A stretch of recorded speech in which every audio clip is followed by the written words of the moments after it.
안녕하세요. 이점이유입니다. 오늘은 통도사 산내암자인 치우남으로 왔습니다. 보탐을 지나 200m쯤 되는 거리에 있는 치우남을 지날 때마다 저곳은 템플스테이 하는 곳인가? 무척 현대적인 건물이군 하고 지나쳤을 뿐 암자라고는 생각도 못했습니다. 제 머릿속에 있는 암자는 이런 것이다 하는 편견이 있었던 모양입니다. 알고 보니 치우남은 영축총림 유런어로 유런이란 계율을 공부하는 교육기관입니다. 불교의 율사를 양성하는 전문 교육기관입니다. 왼쪽이 법당이고 오른쪽이 선원이며 통도사 내의 암자 중 규모가 가장 크다고 합니다. 치우남은 통도사의 대웅전을 조성하고 남은 불사금으로 조성하였다고 합니다.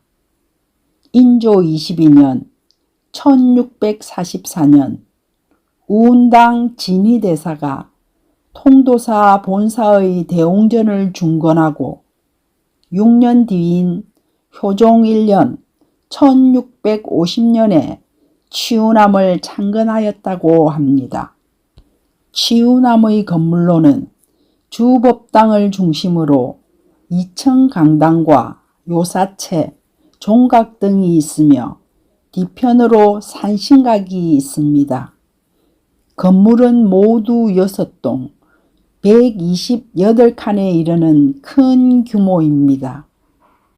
치우남은 수행과 포교의 일선에서 활동하고 있으며 일반 불자들의 대중선원으로서 각광을 받고 있습니다.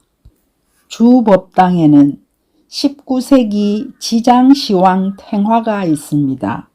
문화재 자료 제364호로 지정되었습니다. 지장보살과 시황을 함께 천이나 종이에 그려 액자나 족자 형태로 만든 불화를 지장시황 탱화라고 합니다.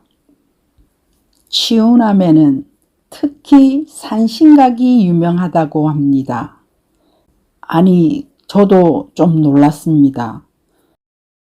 이런 곳에 이런 산신각이 하고 놀랐습니다. 건물 전면의 현대적인 모습과는 전혀 다른 뭔지 모를 영험한 기운이 느껴졌습니다. 서당께 3년이면 풍어를 업는다고 사찰 여행을 하다 보니 풍수도 좀 듣게 됩니다. 장엄한 바위에 모셔진 산신각을 보니 기도빨이 받을 것 같은 기운이 느껴졌습니다. 폐일언하고 오늘은 산신은 불교가 아님에도 절에 있는 이유에 대해 말씀드리겠습니다. 처음 우리나라에 불교를 전파하는 과정에서 우리나라의 민간신앙인 산신을 충돌 없이 융합 발전시키기 위해서 불교는 이렇게 사찰 안으로 전통신앙인 산신을 수용하게 되었습니다. 그러나 아무리 관용의 종교라 하더라도 다른 신앙을 전면에 내세울 수는 없었습니다. 존중은 하지만 수직적으로 받들어 줄 수는 없다는 말입니다. 그렇기 때문에 불교 안에 받아들여 버젓한 각이 만들어지기는 했지만 일반인들이 쉽게 볼 수 없는 곳에 배치하게 됩니다. 그러나 우리나라 대다수의 사찰이 산에 위치하다 보니 산신을 모신 산신각은 불교적인 것이 아님에도 비중이 큽니다. 때문에 절에서 산신각 찾기가 그리 어려운 건 아닙니다. 전통적인 숭배 대상들 중 산신의 위치는 상당히 강력합니다. 산신각은 보통 가로 한 칸, 세로 한 칸의 약 한 평쯤 되는 넓이로 대웅전 뒤의 한적한 곳에 위치합니다. 산신이 인기가 좋은 것은 산악숭배의 영향도 있지만 현재 남아있는 사찰의 대부분이 조선의 숭유 억불기를 거치면서 산사로 남아있기 때문입니다.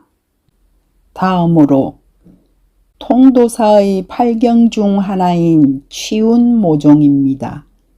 치운모종은 치운암의 범종 소리가 영축산의 산록과 수많은 계곡에 확산되는 소리로 사찰의 경내 모습과 조화를 이루어 아름답게 느껴지는 경관을 보며 구화 스님이 쓴 글입니다.